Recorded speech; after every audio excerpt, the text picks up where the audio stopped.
Bonjour, nous sommes heureux de vous accueillir pour cette étude matinale qui a lieu à 7h30 tous les matins. Mon nom est Francis Hubert et je suis aujourd'hui avec Catherine et Huguette.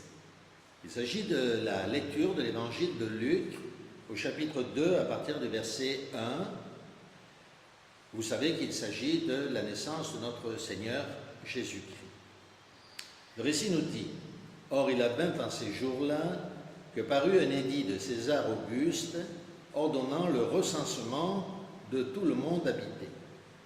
Ce recensement, le premier, eut lieu pendant que Quirinus était gouverneur de Syrie. Et tous allaient se faire recenser, chacun dans sa ville. Joseph aussi monta de Galilée, de la ville de Nazareth en Judée, à la ville de David, qui s'appelle Bethléem, parce qu'il était de la maison et de la lignée de David, afin de se faire recenser avec Marie, sa fiancée, qui était enceinte. Le recensement est intéressant parce que Quirinus, en fait, fut 2 fois gouverneur de Syrie. La première fois, on était aux alentours de l'an 10, moins 10, bien sûr, et la deuxième fois, beaucoup plus tard. Et il semblerait donc, d'après les nouvelles découvertes, que c'est plutôt le premier recensement qui a noté la naissance de notre Seigneur Jésus-Christ. Autrement dit, notre Seigneur Jésus-Christ n'est pas né en l'an 0 ou en l'an 1, mais il est bien né aux alentours de l'an moins 10 de notre ère. Donc voilà pour une première réflexion. Nous voyons que Joseph arrive de la ville de Nazareth, qui est en Galilée, et il descend à Bethléem, qui se trouve en Judée, parce qu'il a de la famille là-bas. Il est en fait issu de la ville de Bethléem, et donc logiquement, il a de la famille. Et donc, il va rejoindre sa famille pour le recensement. C'est pour ça qu'il est envoyé dans sa famille, pour être recensé avec sa famille. Nous notons qu'il allait se faire recenser avec Marie, sa fiancée.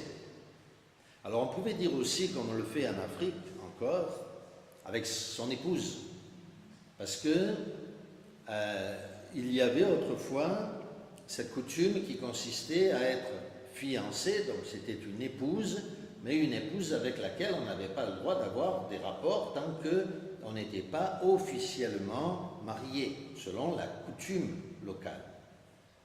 Et donc Marie est enceinte. Continuons donc notre lecture au verset 6. Or il advint, comme ils étaient là, que les jours furent accomplis où elle devait enfanter.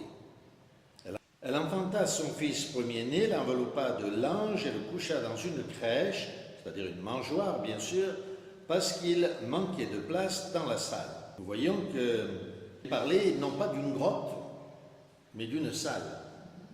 Donc il n'est pas dit ici dans l'évangile de Luc que Jésus serait né dans une grotte, mais qu'il est né dans une grange.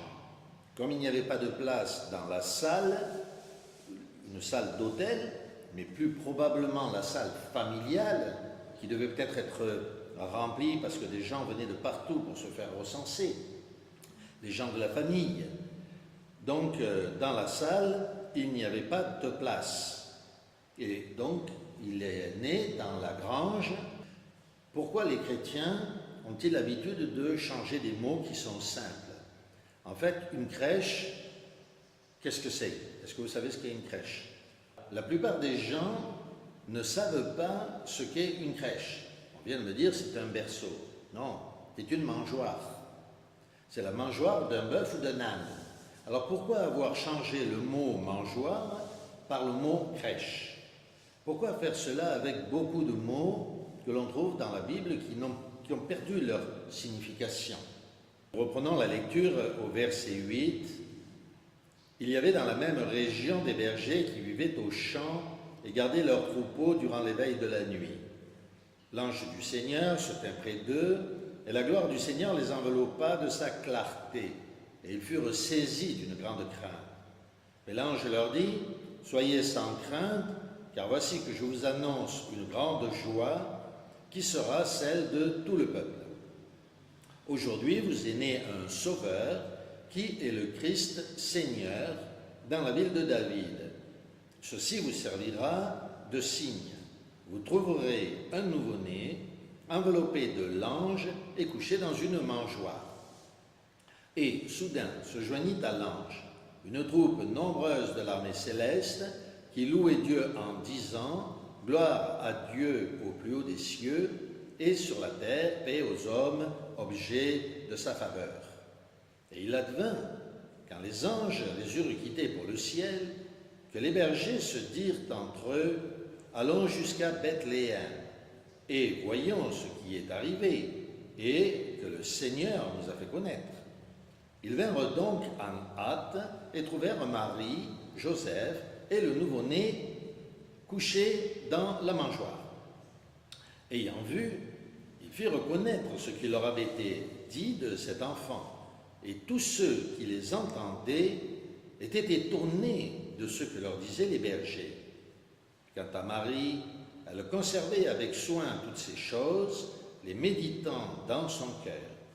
Puis les bergers s'en retournèrent, glorifiant et louant Dieu pour tout ce qu'ils avaient entendu et vu, suivant ce qui leur avait été annoncé.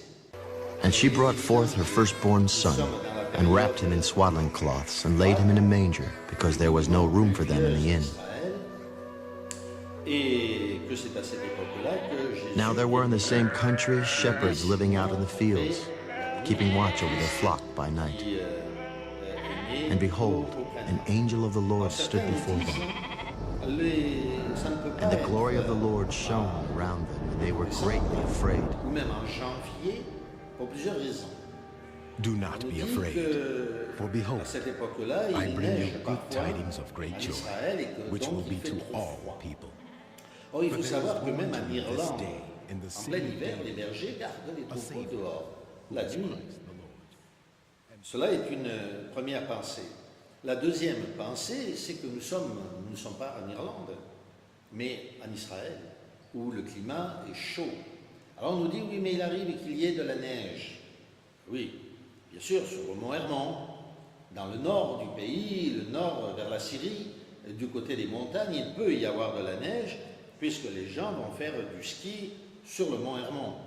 Mais à Jérusalem, il ne neige pas, la température est tout à fait clémente, et à Bethléem, qui est en dessous, c'est-à-dire plus au sud de Jérusalem, il neige encore moins, il fait encore moins froid, pour être plus exact. Il y a un point qu'il faut signaler, si Marie était bien fiancée avec Joseph. On imagine qu'elle arrive dans sa famille et qu'elle aurait pu vouloir raconter le fait que l'enfant n'est pas de Joseph, mais qu'il est conçu par le Saint-Esprit. On imagine les éclats de rire que cela aurait pu engendrer dans sa famille. Facile de raconter, tu es enceinte, tu es le Saint-Esprit. Qui pourrait la croire? Mais le fait que les bergers soient avisés par l'ange et viennent à la maison, dans la famille, et relatent les événements, change tout, modifie toute la donne. Parce que du coup, toute la famille est obligée de se dire quel est cet enfant? Comment est-il conçu? Et si elle dit qu'effectivement il est né du Saint-Esprit, à ce moment-là, on ne peut que la croire. Car l'ange est apparu et a envoyé les bergers pour témoigner que cet enfant est saint. Une très belle leçon de modestie, encore une fois, de Marie, qui aurait pu effectivement se vanter. Voilà les bergers qui arrivent, cet enfant est le Fils de Dieu. Non, au contraire, il est dit qu'elle garde cela dans son cœur. Elle connaît toute l'histoire, puisque elle en a été directement le témoin, voyant l'ange se présenter devant elle, mais il est dit, elle garde tout cela dans son cœur. Belle leçon, n'est-ce pas, d'humilité et de modestie. Bien, voilà donc cette leçon de ce matin terminée. Nous vous remercions de votre attention.